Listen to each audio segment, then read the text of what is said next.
Paz do Senhor, queridos, eu estou vindo agora por meio desse vídeo aqui responder uma pergunta que eu lancei no grupo EBD Torres do WhatsApp, que foi sobre a possibilidade, ou mais exatamente, Jesus no deserto, poderia ter pecado ou não? Uma pergunta que eu lancei e esperei os irmãos responder. E quero aproveitar também esse momento e dizer que às vezes a gente demora a responder uma pergunta, porque como é um grupo virtual, a gente espera que os irmãos primeiros leiam, deem um sinal de vida, se posicionem, que bom, eu li a pergunta, para a gente então poder ensinar. Nós não estamos com isso querendo fazer suspense a respeito da palavra de Deus ou algo do gênero. Não, nós queremos ensinar os irmãos e compartilhar com os irmãos um pouquinho da palavra de Deus. Então, por isso, às vezes, a demora em a gente responder para vocês a pergunta. Também vocês vão ver ali que, às vezes, a gente utiliza algumas brincadeiras, enfim, a gente dá um pouquinho de risada e descontração, porque acreditamos que a alegria é algo que o Espírito Santo produz em nós como fruto da sua presença. E Jesus nos ensinou a sermos como crianças, ou seja, uma das principais características é ser alegre o tempo todo e brincar sadiamente.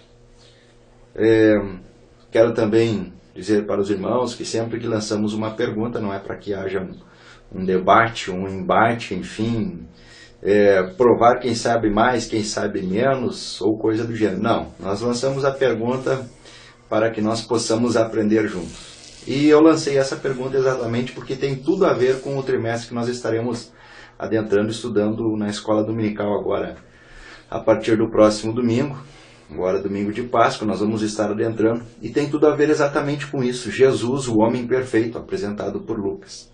E o que o Evangelho de Lucas tem nos ensinar. Por isso eu fiz essa pergunta, se Jesus poderia pecar.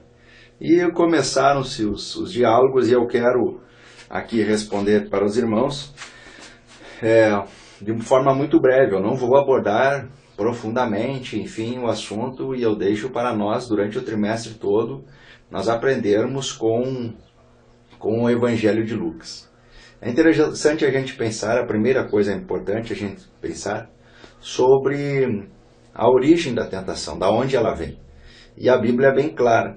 A Bíblia diz que a origem da tentação, ela está nas nossas concupiscências, no nosso desejo errado.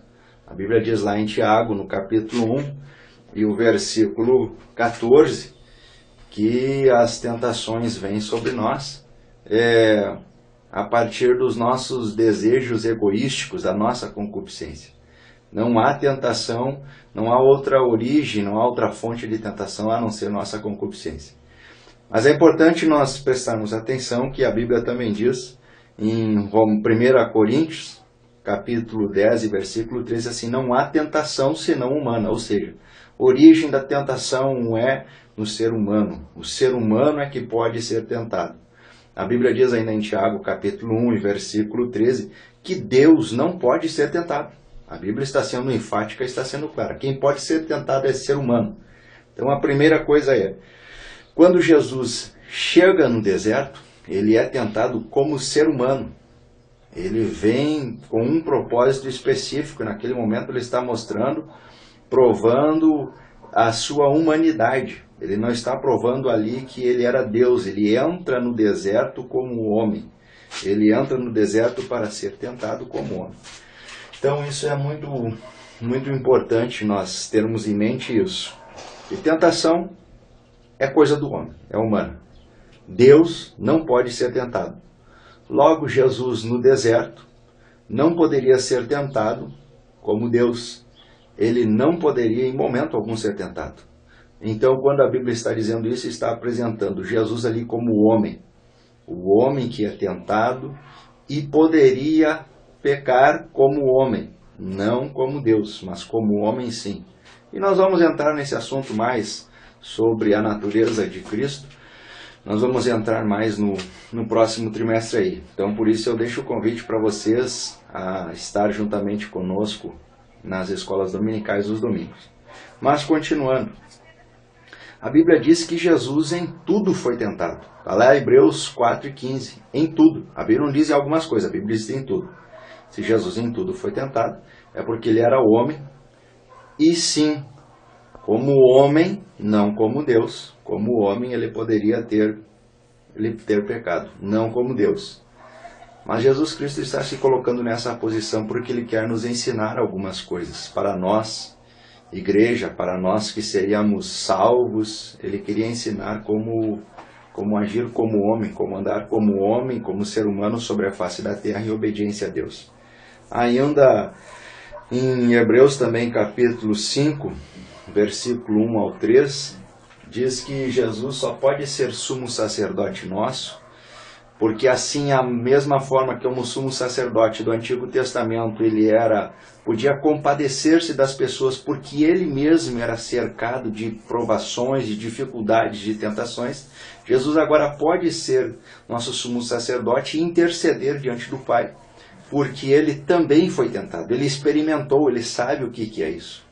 Ou seja, Jesus veio para responder àquele grande questionamento da humanidade, que está expresso lá em Jó, no capítulo 9, o versículo 32, e o capítulo 10 ainda de Jó, e o versículo 4 e o 5. Eu vou ler para os irmãos entenderem.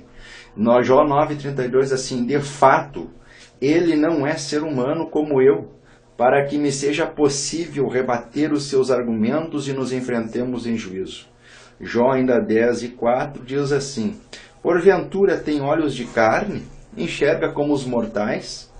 Os teus dias são como um frágil ser humano. O tempo e os dias para ti passam do mesmo modo que passam para um homem. O livro de Jó, o mais antigo da Bíblia, está expressando ali um questionamento que sempre existiu ao homem, dizendo assim: não, Deus, enfim, não enfrenta, Deus não sabe o que eu sinto, Deus não pode sentir, Deus não pode enfrentar o que eu enfrento.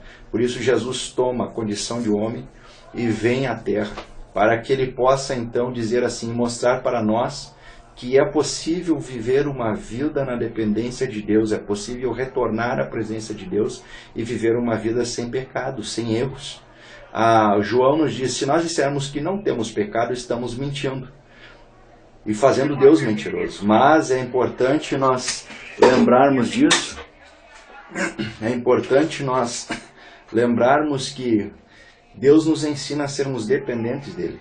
Isso é o que vence as nossas fraquezas. E o apóstolo Paulo entende isso, quando Deus diz assim para ele: a minha graça te basta, Paulo. É importante ainda nós lembrarmos de duas coisas. A Bíblia diz lá em Filipenses capítulo 2 e versículo 7, que Jesus tornou-se semelhante a nós em fraqueza, tornou-se semelhante a nós em tudo. Ou seja, diz que ele despojou-se de si mesmo, da sua grandeza. É mais ou menos, só para nós ilustrarmos, é como mais ou menos a gente vê filme às vezes, de alguém que era rico e de repente se faz passar por pobre para saber como um pobre vive, enfim. Jesus sabia como é que era. Jesus, na verdade, queria mostrar para nós que ele sabia.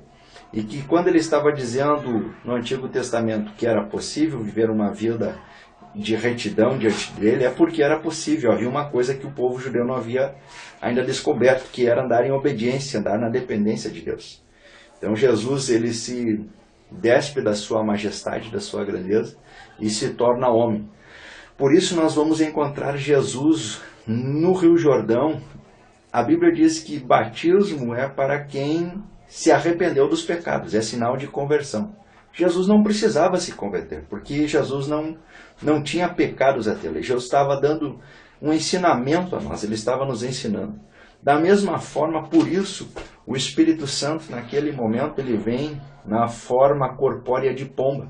E é interessante nós lembrarmos do Antigo Testamento, qual a representação que havia o pombo. Pombinhos, quando apresentado no sacrifício, era sinal de pobreza, era sinal de que não havia riqueza naquele que estava apresentando alguma coisa. Por isso o Espírito Santo toma a forma corpórea de pomba. E se nós formos adiante ainda, quando Jesus está pregando o Sermão da Montanha, diz assim: bem-aventurados os pobres de espírito, isto é, aqueles que não andam com riquezas em si mesmo, ou seja, não são orgulhosos, não são autossuficientes, e sim são pobres de espírito, isto é, dependem de Deus. O Espírito Santo está ali naquele momento assumindo a forma corpórea de pomba para que nos ensinasse, e Jesus está nos ensinando ali, dizendo assim: assim deve começar a vida de um novo convertido, de um novo nascido. Não é achando que ele é independente de Deus, não é achando que ele é autossuficiente, não é se achando arrogante ou se orgulhando porque fez alguma coisa ou porque tem mérito algum no homem, não. É porque é pobre de espírito e reconhece essa pobreza, ou seja, reconhece a dependência que ele tem de Deus. Por isso que Jesus está naquele momento ali recebendo o Espírito Santo na forma corpórea de pomba. Mas é interessante que a Bíblia continua dizendo que esse mesmo Espírito vestiu Jesus, ou seja, esse mesmo Espírito é quem capacitou de poder Jesus. A Bíblia diz, a Bíblia não apresenta em momento algum Jesus exercendo seus poderes sem a dependência total, plena do Espírito Santo. Ele apresenta o momento todo Jesus exercendo qualquer coisa na dependência plena do Espírito Santo. A Bíblia diz que esse Jesus ele é levado então para o deserto para ser tentado. Ele vai, é tentado, não peca porque dependeu do Espírito Santo, porque naquele momento ele não foi como homem, naquele momento ele não foi como Deus, melhor dizendo, naquele momento ele foi como homem. E por isso que a Bíblia diz que o Espírito Santo é que levou ele. Por isso a Bíblia diz também que quando Jesus retorna na Galileia, em Lucas capítulo 4, capítulo 4, versículo 14, eis assim que Jesus retorna no poder do Espírito. E isso é importante. Quando Jesus foi ali, não foi como Deus, ele foi como homem para ser tentado.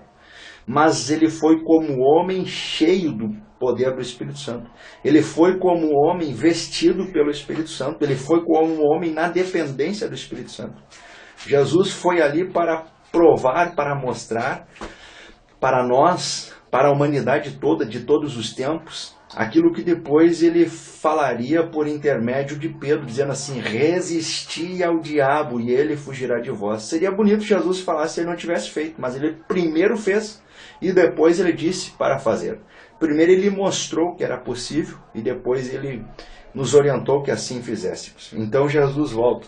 Mas o mais interessante, o mais lindo, e eu vou encerrar aqui e não vou entrar mais no assunto do trimestre. Já deu bastante tempo aí para vocês se divertirem um pouquinho.